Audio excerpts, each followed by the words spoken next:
जो रेसलर्स अपनी माने वेट बनाते हैं कंपटीशन के लिए, वो अपना पानी निकालते हैं बॉडी से, क्योंकि माने फैट तो कट नहीं कर सकते, फैट तो है ही नहीं बॉडी में, सब माने 4-5% बॉडी फैट लेके घूमते हैं। तो बेसिकली पानी कट करते हैं, जैसे बॉडी इज लाइक 70% वाटर, तो पानी निकालते हैं वो। तो बियॉन्ड ये बहुत ही फाइन बैलेंस रहता है। अगर आपका वाटर का परसेंटेज आपको पता नहीं लगेगा कि कब खराब हो गया, तो ये बहुत ही प्रिसाइज आर्ट होता है। और अगर खराब हो गया तो एकदम डिजास्टर, क्योंकि आपका माइंड फोकस नहीं कर पाएगा, आप वापस रिहाइड्रेट भी इतनी जल्दी नहीं कर पाएंगे। तो इस चीज के लिए you need to be very precise. तो स्पेशली इन दिस सिचुएशन आपको एक फिजियो की जरूरत बिल्कुल है। विनेश को फिजियो नहीं मिली थी, फॉर फेडरेशन नोस की why they did not recommend उस फिजियो का नाम, जो फिजियो विनेश से मैंने कई सालों से, आई थिंक 2018 से जुड़ी हुई है वो, तो 2017 सॉरी से जुड़ी हुई है। तो फेडरेशन ही बता सकती है कि why they did not give the physio. Federation फिर बोल देगा कि एक दिन में क्या फर्क पड़ेगा कि फिजियो नहीं है। द फैक्ट इज कि जो वेट कट का जो गेम है वो एक दिन का एक ही गेम है, ऐसे नहीं है कि मैंने 10 दिन बनाना पड़ता है, वो एक दिन बहुत ही क्रिटिकल होता है। ये कैसे करते हैं रेसलर सारे के सारे? भाई वो पानी बंद करते हैं, simple as that, as an पानी बंद कर देते हैं एंड माने कपड़े ओढ़ लेते हैं अपने आप पे, हैवी क्लोथ्स। और एक तो है कि फर्स्ट ऑफ ऑल सारे जो रेसलर्स हैं उन फिजिक्स देखते हैं, बोलते हैं क्या गॉड है ये, तो एकदम माने स्पार्टन जैसे लगते हैं। बट बहुत अनहेल्दी है ये जो वेट कट करना। इनफैक्ट 96 नहीं बताऊंगा exact date, I am not sure, but US में माने लॉज भी पास हुए थे ऑन वेट कटिंग, क्योंकि एक हफ्ते में 3 कॉलेज के रेसलर्स की डेथ हुई थी ये करते करते। जैसे आप देख लो, आप डिहाइड्रेट हो रहे हो, जब आप डिहाइड्रेट हो रहे हो तो माने डॉक्टर क्या सलाह देगा पानी पी लो भाई, माने ORS ले लो, माने शेड में आ जाओ, माने नॉर्मल रहो भाई। जो रेसलर होते हैं जब पानी कट करना पड़ता है, जब माने डिहाइड्रेट होते हैं तो पानी और हटाते हैं, माने कट करते रहते हैं। और वो फिर बाउट में जाते हैं, उसके बाद और बाउट जैसे पसीने जैसे कोई भी माने वेट बेस्ड स्पोर्ट होता है, जैसे रेसलिंग ले लो, बॉक्सिंग ले लो, वेट लिफ्टिंग ले लो, वहाँ पे वो वेट का इम्पोर्टेंस रहता है, क्योंकि अगर आप वेट दिखा सकते हो कि आप 14, आपसे मीराबाई हो, आप मीराबाई की जो वेट है 49 के आसपास रहती है, आप 49 दिखा दो, आप 48.5 दिखा दो, तो आप 49 kg में लड़ लेंगे। अगर आपका वेट 49.5 है तो आप 55 में लड़ेंगे, 55 कैटेगरी में खेलेंगे। और 55 में तो और भी, जैसे जो ओलंपिक्स हैं बहुत ही फाइन मार्जिन का गेम है। 1% जो हम सोचते हैं ना, पेरेंट्स बोलते हैं कि आप माने 94 लेके आए, मैंने शर्मा जी का लड़का 95 लेके आया था, हम सोचते हैं क्या बात कर रहे हो मम्मी पापा, बट ओलंपिक्स में इसका फर्क पड़ता है, हर परसेंटेज एडवांटेज का फर्क पड़ता है। तो अगर आप 48.5 लेके आ सकते हो तो आप 49 kg में खेलोगे। अगर आप 1 किलो ज्यादा हो गए तो आपको माने ऊंचे वेट में खेलना पड़ेगा वहां पे। और भी वहां पे जो 55 के प्लेयर्स हैं वो तो 56 से 55 आते हैं, तो आप टेक्निकली आप 49.5 वर्सेस 56 प्लेयर रहेंगे आप। बिल्कुल। तो एवरीवन ये माने गेम का पार्ट है ये। जैसे अगर आप लेकिन ये लोग करते क्यों नहीं कि भाई जैसे मान लो कोई 60 किलो का है, वो 57 के में लड़ना चाह रहा है, 57 किलो के वेट कैटेगरी में, तो वो 60 से कट करने की बजाय वो 65 में क्यों नहीं चला जाता? मैं वही कह रहा हूँ, जैसे अगर आप 65 आएंगे, जैसे जो 65 का लड़ेगा वो एक्चुअली 67-68 का होगा, वो कम करके आ रहे हैं। तो अगर आप 60 से अगेंस्ट 67 के प्लेयर के साथ लड़ेंगे तो ऑलमोस्ट 10% का डिफरेंस है।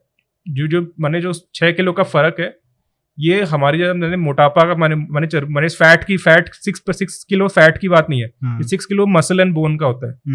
तो ये 6 किलो मसल कितना फर्क पड़ता है ये आप समझ ही नहीं सकते। तो ये गेम का पार्ट हो गया। जैसे द हेल्दी सोल्यूशन ऑब्वियसली है कि आप जैसे कुछ MMA फेडरेशन फ्रेंचाइज जैसे 1 चैंपियनशिप हो गया, वहां पे कहते हैं कि आपका मिनिमम वाटर परसेंटेज होना है तभी वेट देते हैं। अच्छा। तो फॉर एग्जांपल जो सारे जो रेसलर्स 1 चैंपियनशिप में चलते हैं वो सीधे एक डिवीजन ऊपर खेल लेते हैं, क्योंकि वो वेट बना ही नहीं पाएंगे अगर वाटर पर का मिनिमम परसेंटेज होना चाहिए। जैसे ऋतु फोगाट है, वो 1 चैंपियनशिप, वो मैंने इंडिया के लिए खेल रही थी रेसलर, तो 48 में खेलती थी, अब सीधे 55 में खेल रही है 1 चैंपियनशिप में MMA में। क्योंकि और ये हेल्दी ऑप्शन भी है। जैसे प्रॉब्लम होता है कि अगर आप किसी को जानते हो जिन्हें डिहाइड्रेशन हुआ है, डॉक्टर्स किसे रिस्की क्यों मानते हैं?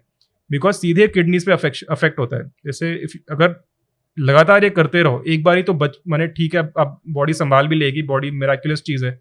अगर आप रिपीटेडली करते रहते हैं तो किडनी स्टार्ट फेलिंग। जैसे मैं खुद जानता हूँ, मैंने एशियन लेवल के मेडलिस्ट, मैं उनका नाम नहीं लूंगा because obviously doctor patient confidentiality बात होती है, बट हॉस्पिटल एडमिट होना पड़ा। बहुत यंग रेसलर हैं वो, आई थिंक नॉट इवन 20 थे जब ये हुआ था। अच्छा। और 20 ईयर्स में सोच लो किडनी डिजीज हो गया उन्हें, किडनी स्टोन हो गया। इसी की वजह से ना, वेट कट इसी की वजह से, बिकॉज ऑफ वेट कट इतने सारे इंजरीज भी हो जाते हैं, बिकॉज बॉडी का जो रिएक्शन टाइम भी स्लो हो जाता है, बॉडी का जो रिकवरी टाइम भी स्लो हो जाता है। आप समझ लो, आप माने पानी हटा रहे हो और बोल रहे हो भागो भागो भागो, एक टाइम पे आपकी बॉडी टूट जाएगी ना, जितना भी विल पावर हो। जैसे रेसलर्स में जो विल पावर है, माने it's the best, it's the strongest will power I have seen किसी भी एथलीट के कंपैरिजन में। बट जितना भी विल पावर हो, बॉडी की भी लिमिट होती है। जैसे जो रेसलिंग भी जो लोग जाते हैं, ये माने सिलेक्शन, माने सेल्फ सेलेक्ट होते हैं कि जो वेट कट कर लेते हैं। कुछ लोग होते हैं जो वेट कट कर ही नहीं पाते, और ये नॉर्मल बात है, वेट कट नहीं होना ये नॉर्मल बात है। और वो उनका कुछ बनता नहीं है रेसलिंग में, वो हमेशा उनके माने ऊंचे वेट में खेलना पड़ता है। जो भी आप रेसलर्स देखते हैं ओलंपिक्स में, जैसे हम तो माने इंडियंस की बात कर रहे हैं कि रवि माने 60 से 57 आ रहे हैं। मैंने देखा है जैसे जो रशियंस होते हैं, क्योंकि रवि है वो माने काफी हार्ड वर्किंग है, उस टाइप से है, तो काफी शुरू से माने वो पेन टॉलरेंस हाई है। कुछ काफी जैसे रशियन मैंने देखे हैं वो 65 से 60 माने 57 आ जाते हैं। तो ये आप मतलब जैसे फॉर एग्जांपल हाजी अलीएव है, जो हाजी अलीएव जिसका सिल्वर आया था, जिसने बजरंग को हराया था। तो हाजी अलीएव लास्ट ओलंपिक्स में 57 में खेल रहा था। अच्छा। 57 में, और वो भी मुश्किल से 57 पहुंच माने वो लेके आया था। अब वो मुश्किल से 65 लेके आ रहे हैं। वो 70 किलो का रेसलर है और वो 57 खेल रहा था लास्ट टाइम। 57 खेल रहा था। तो आप समझ लो कि जैसे वो वर्ल्ड चैंपियनशिप, उस टाइम के वर्ल्ड चैंपियनशिप में 61 लेके आता था, क्योंकि वो उतनी क्षमता थी कि वो 61 तक लेके आए। ओलंपिक्स तो अलग बात है, 57 लेके आ गया उसके लिए। तो आप सोच लो कहाँ से पानी निकाल रहे हैं। जैसे आई थिंक आप पॉडकास्ट के शुरू होने से पहले मैं बता रहा था आपको कि मैं एक इंडियन रेसलर से पूछ रहा था, भाई साहब जैसे हमें बुरा लगता है ना कि हम उनके सामने ना खाएं जब वेट कट कर रहे हो। ये मैंने अपने गलती से ही सीखा था। ये आई थिंक 2014 या 15 नेशनल्स में हो रहे थे, और अमित उनके साथ खा रहे थे। हाँ, अमित दैया थे वहां पे। और एक दिन उस टाइम तो कंपटीशन से एक दिन पहले वेट देना था। अब तो कंपटीशन के दिन देना है, तो और भी हार्डर हो गया। तो इसलिए वन ऑफ द रीजंस कि हाजी अलीएव ऊंचे वेट में आया, क्योंकि अगर सेम डे में वेट दिखाना है तो बिल्कुल 57 नहीं होगा। तो एनीवे, तो अमित दैया के सामने मैंने खा रहा हूँ, मैं चबा रहा हूँ उनके सामने, और अमित भाई कैसे चल रहा है। तो ऑब्वियसली मैंने गाली देने पे बात आ गई थी ऑब्वियसली। अब हाइंडसाइड में मुझे लग रहा है कि भाई क्या स्टुपिडिटी कर रहा था मैं उस टाइम, बट उस टाइम आइडिया नहीं था बिल्कुल। वो तो अरे मैं सोचा भाई गुस्सा क्यों हो रहा है, मैं तो भाई हेलो बोल रहा हूँ।